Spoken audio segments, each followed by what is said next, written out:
Welcome back, my children. This is Mr. Midnight speaking. I welcome you all to my humble abode. Today, I have three terrifying, scary stories for you that will welcome the winter and frighten you to death.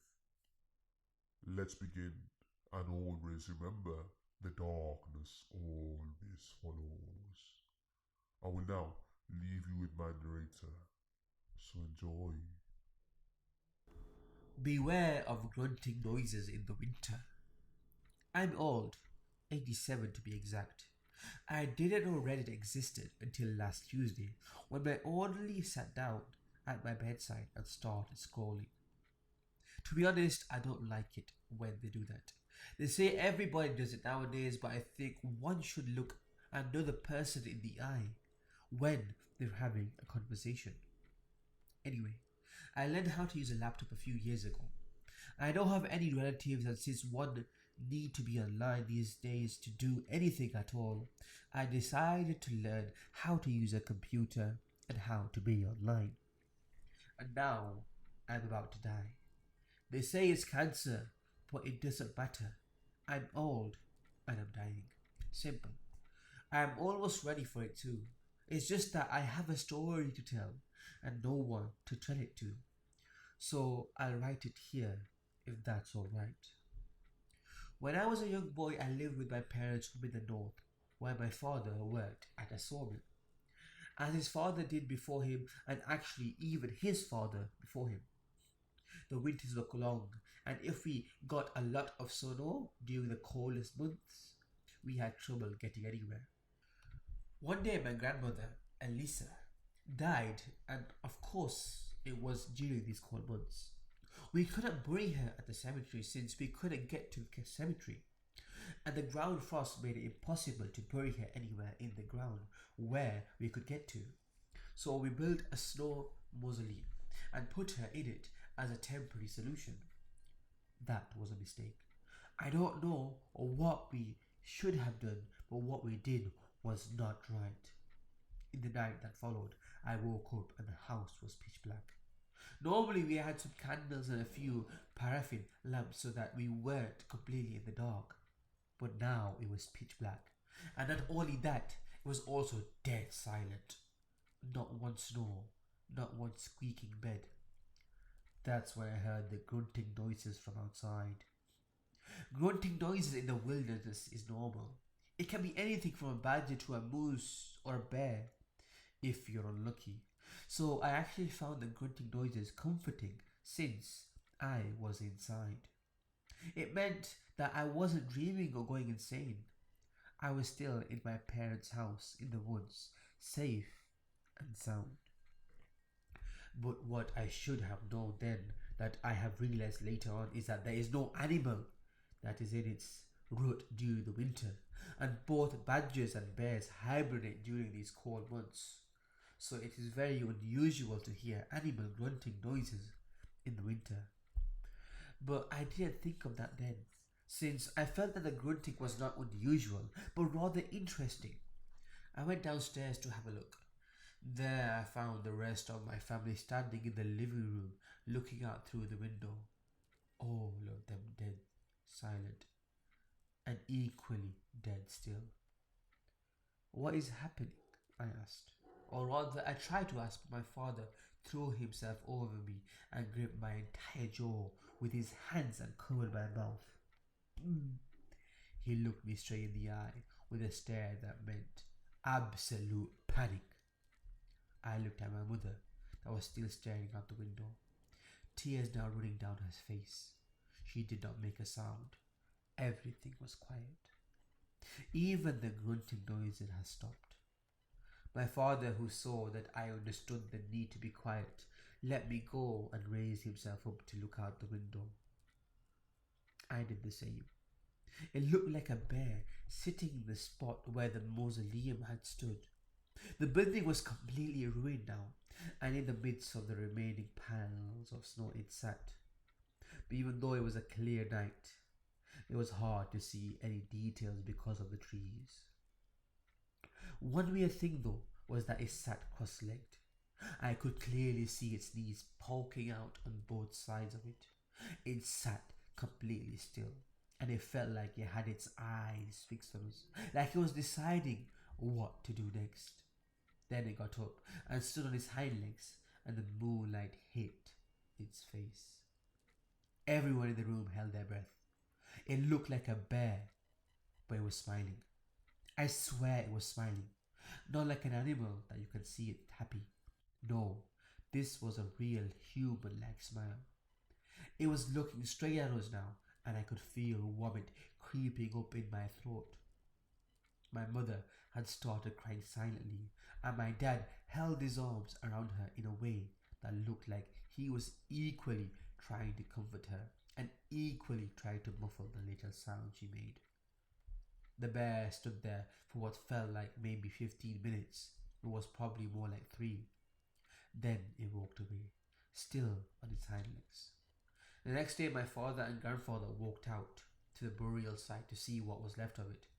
Us children were not allowed near it, but since my mother was quite upset, I could easily sneak away. I hid near the site behind a large rock and heard my father and grandfather talking. What shall we tell the others? Look at the trails. The thing dragged her with it when it left. My father said solemnly. My father said nothing for a while, and then he said, This was a hungry bear who has woken up too early. There's nothing else for it to eat now, so it came here. We will tell them that and forbid them from going outside after sundown. My grandfather said nothing in response, but I could tell he didn't like what my father had said. They shoveled all the remaining snow from the mausoleum into a big pile. That pile remained there until spring when it melted away. We had a proper funeral for her, of course, but with an empty casket. They have always maintained that it was a bear, but I don't know. I know bears can sit cross-legged. I know they can walk on their hind legs. I know they can make funny faces. I know they can grab things. I really don't know what I believe, but one thing I will say, beware of grunting noises in the winter. Whatever it was that night, it ate my grandmother's corpse. I run a hotel in winter. Terror comes to stay. Close season. It's the pits. I run a small hotel. I used to run it with my wife, but she left me because of her drinking. She did not go far. I see her in the local bar, sometimes sitting alone, hunched over a bottle, sometimes with her arm around a stranger. It hurts seeing her like that, but there's nothing I can do. Believe me, I tried. Now all I can do is try and keep busy and not think. Busy is easy during the summer. This is a tourist town. We are surrounded by forest, overlooked by our awe-inspiring mountains. The stresses of the hustle and bustle of the city are eased away by the beauty and serenity that greets you in every direction you look. There are thousands of visitors here over the summer, and I am always fully booked and run off my feet. Come autumn though, and the flow of tourists slows to a trickle. The first bite of cold wind swirling through the streets, encouraging any left to pack up and leave.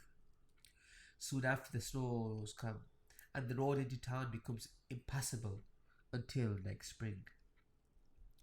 Nature rules here, as she once did across whole continents.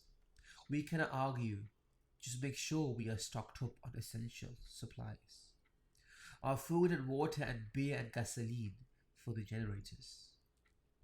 I have a generator around the side of the hotel. It's relatively new, reliable. I finish thoroughly cleaning and checking it before I lock up the hotel for the winter. The summer, a memory. I try and make the most of the transformed town. On an early December day, I stand in the street outside my hotel just as it is going dark and listen to the near silence. There are 20 of us who see out the winter, and everyone else is indoors. There is no traffic on the road. The only sound I can hear is my generator purring efficiently and the birds settling down to nest for the night. I try and savor the tranquility while it lasts. I breathe deep and take in the crisp, clean air. It's in the air that there is the first inkling. There's a smell. Slight at first, so slight you might think you were imagining it. But then it hits you, the smell of meat gone bad. Then there's murmuring, voices approaching. My fellow residents will be aware of this as well. The lights in their homes click off one by one, leaving each in darkness behind dark and drawn curtains. Only the street lights remain. The birds have fallen silent. My heart is beating faster by now. It is cold outside, but colder deep within me. I will never get used to the fear that comes with this moment, or the terror that will linger for the months to come. The first of them appear. There are holes in their claws, through which you can see the holes in their skin, the bones below. There is an urgency to their shuffling gait, and soon they are congregating around the streetlights, their faces turned up to them, their hands reaching out. I step silently as I get back into the hotel and extinguish the lights inside. I walk along down dark corridors and swing open the doors to the largest room in the hotel. Go inside and flick a switch. I did not close the front door of the hotel behind me, and within minutes I can smell them, hear them murmuring. I make my way to the far end of the room, wait by the smaller door there, holding it open, ready to flee. They file in, begin to fill the room until there are 100 or more, all crammed in. They stand gazing upwards, hands raised, in a kind of reverie. Some sway, some jerk and twitch. The object of their attention, the thing that has drawn them here, the disco ball in the center of the ballroom ceiling. It spins, casting out glittering light, bathing the room in speckles of red, green, blue, and silver. They are transfixed. I make my exit, hurry up to the second floor, which I have once again converted for the winter months into a compound. I have supplies, chemical toilets, doors reinforced with steel and bolted firm. They come every winter and then stay, as long as the generator keeps going and the disco ball keeps spinning. Why do we put up with this? Why do we stay? Speaking for myself, for my wife, for the hope that she will come back to me, and because in early March a day will come when I can see the snow melting. It will crack open my window and I will feel the fresh air on my face. I will hear the birds singing again. Is then I know it's safe to leave my second floor compound. I walk down through the hotel. There's usually a little damage. Scrape marks on the walls. These can be painted over. Cracked window panes easy to replace. I head into the ballroom, look through the open doors. The disco ball is still. The generator has run out of fuel and the room is empty. They have left us until next winter. I go get my long broom and begin to sweep the ballroom floor. I sweep it all up and put it in the holder. When in the next few weeks I drive down to the neighboring town, and after I have loaded up on fresh supplies for preparing for the first guest of the year, I will pay a visit to the pawn shop and empty out my hold on and cash in my findings. The dented coins, the rings, pendants, bracelets, gold teeth. The things they left behind as an offering in return for a winter of sparkling light. What happened to me in the winter of 2002? This event took place in the winter of 2002. I was 9 years old. Here's a little about me. When I was a kid, I was a lively child. I didn't talk all that much, but had maybe a little too much energy. I do things without thinking and often got scolded after I accidentally broke something or hurt someone. I loved winter, so I was outside playing in the snow every day. Our front yard was filled with snowmen of different sizes and a couple snowfalls. The sun had set and it was only about 4 p.m. and it was already dark outside. I was building an extension to my fort when I heard a slight giggle coming from the forest. I stared into the dark forest for a short moment till I carried on with the building. What an ugly looking pile, a voice emanating from the forest said. It gave me the chills. The voice was hoarse and guttural. I walked to our terrace and stared into the forest for quite some time again. Mother came outside and asked if everything was all right. I nodded to her and ran back to work on my fort. She returned indoors. Seriously, have you done this before? It said, being even closer now. Who is there? I replied this time. No answer. Another maybe 20 to 30 minutes went by, and it spoke again. You really suck at this, huh? At this time, I felt anger and rushed towards the forest. I looked behind some trees, but I didn't see anyone. All I heard was an echoing giggle. Shut up, I shouted, and silence took over.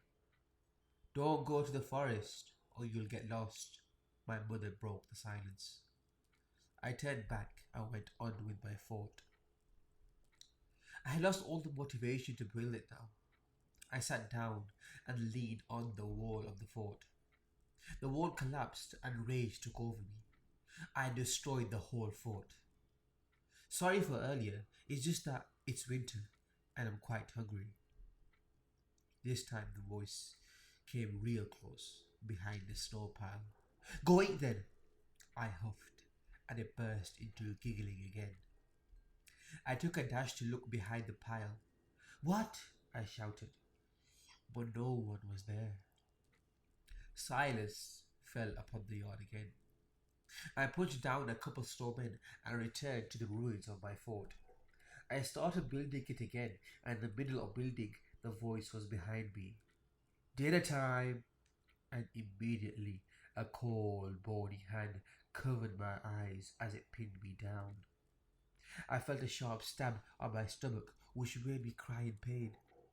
My mum rushed out and screamed at first and yelled, Get off of him! Get off! Get off! Get off! At this point, I had lost my consciousness. I woke up some days later in a health center. I couldn't remember what had happened, and my mother said I fell over on an icicle, making a cut in my stomach. I had around 9 centimeter cut right below my ribs. I had no reason to question it, as I was just a child. Within the next month, we had moved away from that house. Years later, I started having nightmares about that day. I told my mother about the recurring nightmares when I was 17 years old. Right after I brought it up, my mother looked upset. She told me to sit down first. Remember how you got that scar on your stomach? She asked. Yeah, you told me I fell over a sharp icicle. She then told me that wasn't true. She told me that because what really happened could have scarred me for life.